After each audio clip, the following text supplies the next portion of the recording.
Muy buenas tardes, estimados alumnos y alumnas.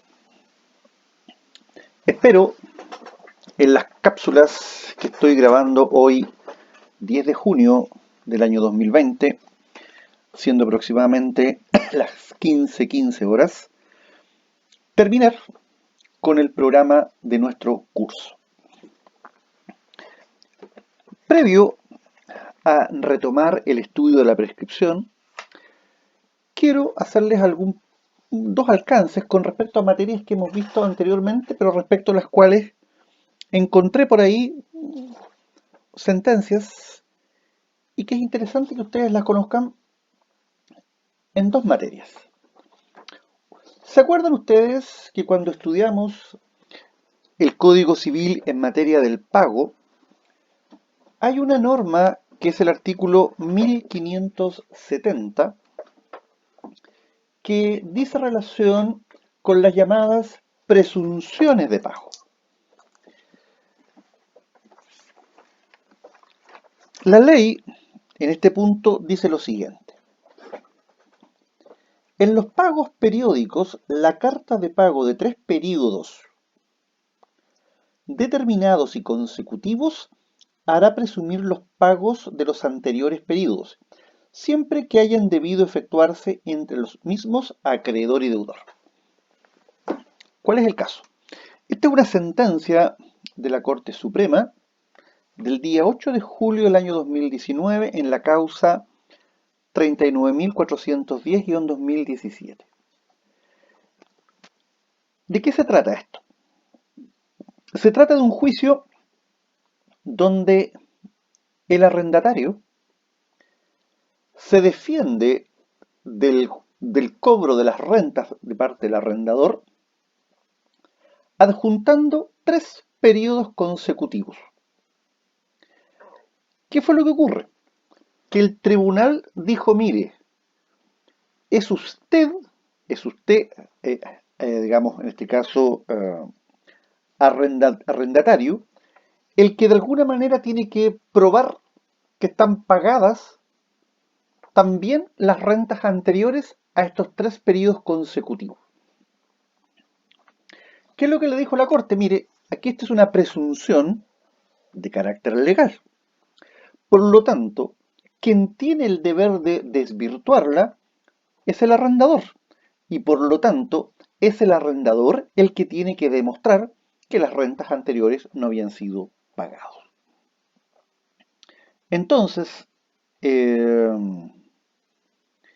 por lo tanto, el juez habría invertido la carga de la prueba, porque el arrendatario está cubierto con la presunción de que pagando 3 periodos consecutivos se entiende pagado lo demás. Por lo tanto, si yo quiero desvirtuar esa presunción, a ello le corresponde al arrendador y no al arrendatario. Y lo segundo es de la confusión como modo de extinguir obligaciones. ¿De qué se trata esto? Se trata de un contrato de arrendamiento y también de la cobranza de unas rentas de arrendamiento. Pero en el período intermedio entre el contrato y el juicio, la arrendataria le compra la propiedad a la arrendadora. Entonces, la Corte de Apelaciones de Valparaíso, en sentencia de 24 de enero del 2019, rol 2956-2018, dijo lo siguiente: en segunda instancia, la demandada acompañó escritura pública de compraventa con mutuo hipotecario celebrado el 27 de febrero de 2018 entre esta y la demandante, en virtud de la cual esta última vendió a la primera el bien raíz arrendado objeto de este litigio, adjuntando además certificado de dominio vigente y comprobante de pago de saldo de precio con crédito hipotecario de 4 de junio de 2018. Documentos todos que se tuvieron por acompañados con citación y no fueron objetados por la parte contraria dentro del plazo legal. Por lo anterior, de acuerdo a la prueba acompañada en esta instancia, es indudable que la demandada de autos actualmente y desde junio de 2018 es propietaria del inmueble cuya restitución y pago de renta de arrendamiento por los meses de junio, julio y agosto de 2018 se solicita, confundiéndose así, desde aquella fecha, en una sola persona, la demandada, las calidades de arrendador y arrendatario, lo que desde luego hace improcedente la acción intentada por la demandante de autos. Entonces, ahí ustedes pueden ver cómo en un caso concreto se aplicó el modo de extinguir obligaciones confusión.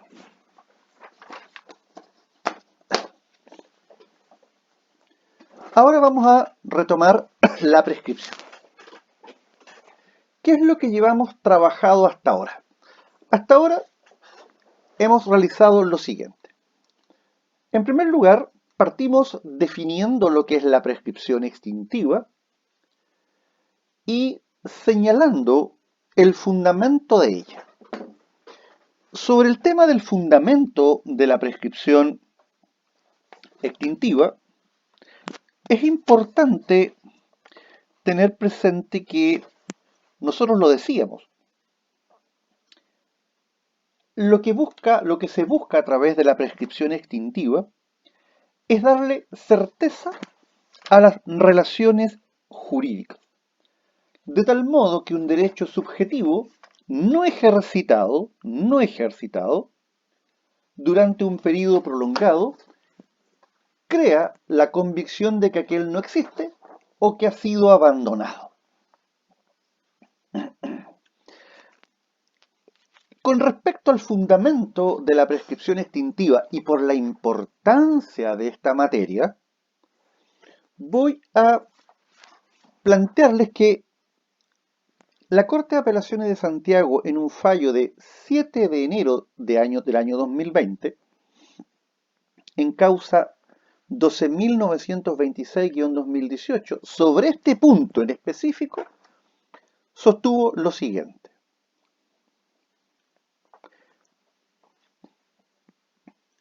Prescripción de acción ejecutiva hace prescribir acción de desposeimiento a la finca hipotecada.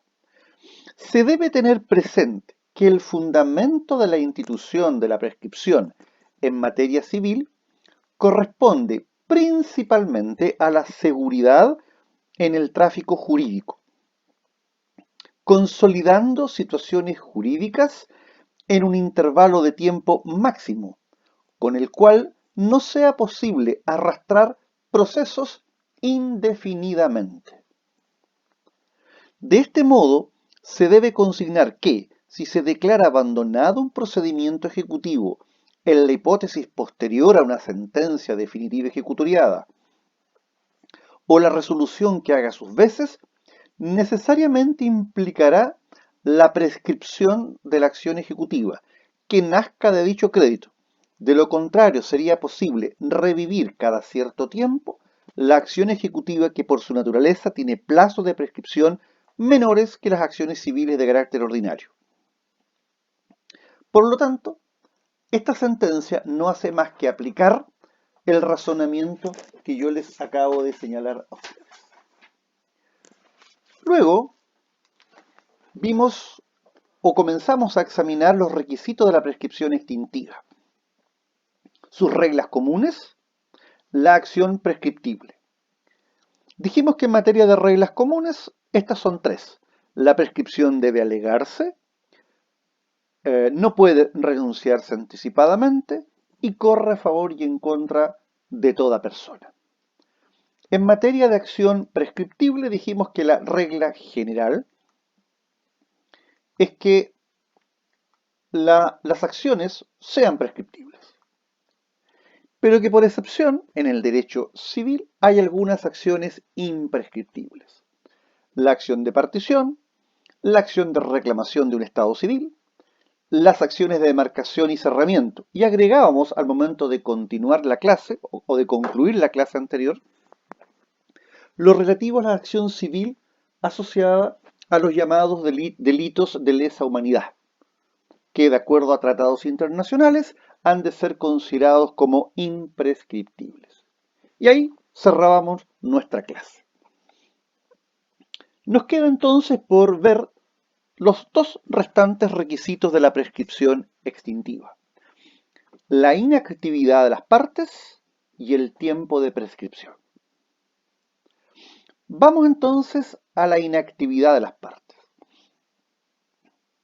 En materia de prescripción extintiva, se requiere que no solo el acreedor tenga una actitud pasiva, es decir, que no haya requerido judicialmente el cobro de su crédito, sino que además se hace necesario que el deudor también haya observado durante el tiempo de la prescripción idéntica actitud, es decir, haya sido un deudor inactivo. Ahora, cuando cesa la inactividad del acreedor, nosotros decimos interrupción civil de la prescripción extintiva. Y cuando cesa la inactividad del deudor, nosotros decimos interrupción natural de la prescripción extintiva. Esto está tratado en el artículo 2518 del Código Civil. Repito, 2518. ¿Qué dice la norma? La prescripción que extingue las acciones ajenas puede interrumpirse, ya natural, ya civilmente. Entonces, lo que nosotros vamos a hacer ahora es estudiar ambos tipos o clases de interrupción. La interrupción civil y la interrupción natural.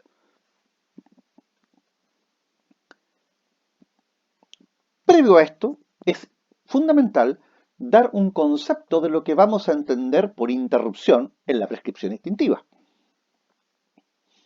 Vamos a decir que es el hecho impeditivo de la prescripción que se produce al cesar la inactividad del acreedor o del deudor.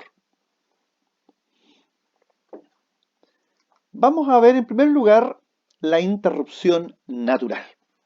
La interrupción natural está tratada en el artículo 2518 cuando dice lo siguiente.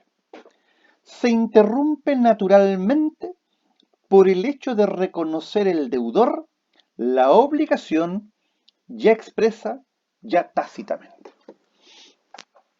A ver,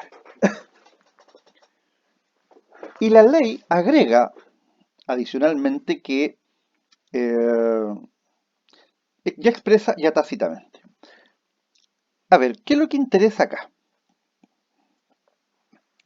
Aquí lo que interesa es entender que lo esperable es que el deudor, a quien le favorece la prescripción, mantenga una actitud pasiva. Pero si por alguna razón este deudor realiza alguna de las conductas a que se refiere el 2494, la ley dice, mire, esa conducta va a interrumpir naturalmente la prescripción y se va a perder todo el tiempo que se llevaba ganado. A ver, ¿qué nos dice la ley? La ley nos dice que, por ejemplo, renúnciase tácitamente cuando el que pueda alegar la manifiesta por un hecho suyo que reconoce el derecho del dueño, ahí está hablando de la prescripción adquisitiva, o del acreedor, por ejemplo, cuando cumplidas las condiciones legales de la prescripción, el poseedor de la cosa la toma en arriendo, o el que debe dinero paga intereses o pide plazo. Entonces, si un deudor expresa o tácitamente reconoce la existencia de la obligación, tanto en sede judicial como en sede extrajudicial, el efecto que aquí se genera es el de interrumpir naturalmente la prescripción. ¿Y qué es lo que implica ello? Ello implica la pérdida de todo el tiempo de prescripción que se llevaba ganado. Ahora bien, les voy a contar un casito. Un hijo pidió un crédito en una empresa que se llama Gefinsa S.A. Y para caucionar el pago de ese crédito, su padre constituyó una hipoteca de primer grado sobre un inmueble ubicado en la ciudad de Chillán. Textualmente la cláusula dice, se infiere, la hipoteca fue otorgada a efectos de garantizar el cumplimiento total, exacto, íntegro y oportuno de todas las obligaciones que hubiere contraído o contrajera en el futuro don Daniel, puntito puntito, para con Jefin C.C.A. ¿Cuál fue el punto? El punto es que el deudor suscribió en favor de Gefinsa S.A. un pagaré, donde se obligó a pagar la suma de 15 millones y fracción en diferentes cuotas. ¿Cuál fue el punto? El punto es que el deudor principal dejó de pagar las cuotas. Y el deudor y el constituyente hipotecario solicitó al tribunal que declarara la prescripción de la acción principal y consecuencialmente la prescripción de la acción hipotecaria. El que lo que buscaba levantar la hipoteca. Pero el juez de primera instancia acoge la prescripción, la empresa Gefinsa S.A. apela, y la Corte de Apelaciones de Chillán, en fallo de 31 de julio de 2018, rol 87-2018, revoca y rechaza la excepción de prescripción. ¿Y por qué la rechaza?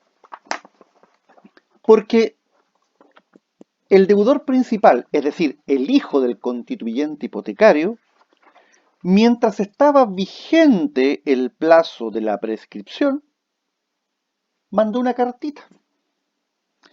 Y esa cartita, ¿qué es lo que él decía? Que se comprometía a pagar lo adeudado en cuotas mensuales por lo que restaba del año 2016 de 250.000 pesos cada una a contar del 5 de abril del mismo año, agregando que el valor de las cuotas podía ser aumentado de acuerdo a su capacidad laboral para acrecentar ingresos. Por lo tanto, ¿qué es lo que se dijo? Que aquí, con el envío de esta carta por parte del deudor principal, se había interrumpido naturalmente la prescripción y por lo tanto se había perdido todo el tiempo que se llevaba computado. Y por lo tanto, no le era posible al constituyente hipotecario argumentar que había transcurrido el plazo. Entonces, sobre el particular, se dijo, mire, aquí simplemente no se ha cumplido con la exigencia legal. A ver, el considerando 12 de la sentencia dice que en este caso, habiéndose interrumpido naturalmente la prescripción extintiva en el mes de marzo de 2016, se perdió todo el plazo de prescripción entre el 16 de enero de 2016, fecha en que dejó de pagar, y marzo del mismo año, comenzando a correr un nuevo plazo de prescripción a partir del 1 de abril de 2016. Si la gestión preparatoria del procedimiento fue notificada el 16 de enero de 2017, el plazo de prescripción de la acción principal de un año no estaba prescrita, razón por la cual tampoco estaba prescrita la acción hipotecaria correspondiendo al rechazo de la excepción de la prescripción opuesta.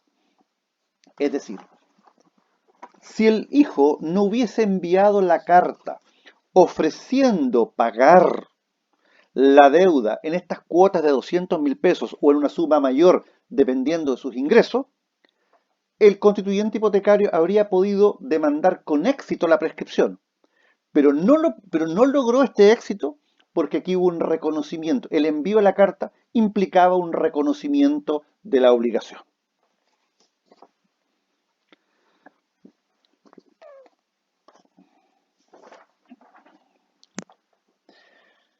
También hay que considerar lo siguiente.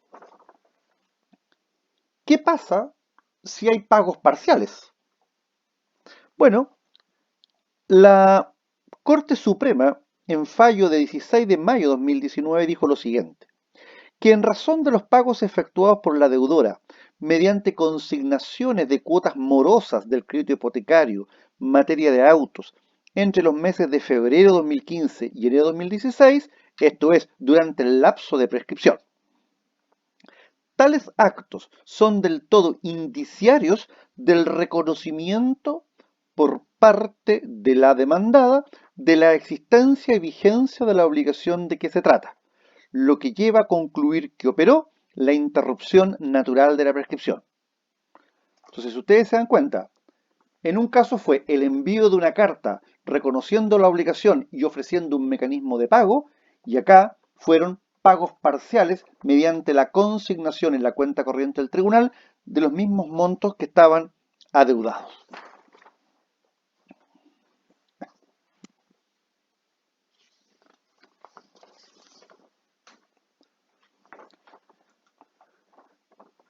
Entonces, vamos ahora a estudiar la interrupción civil. Perdón, por el tiempo de la cápsula vamos a dejarla hasta acá y vamos a continuar en la próxima sesión.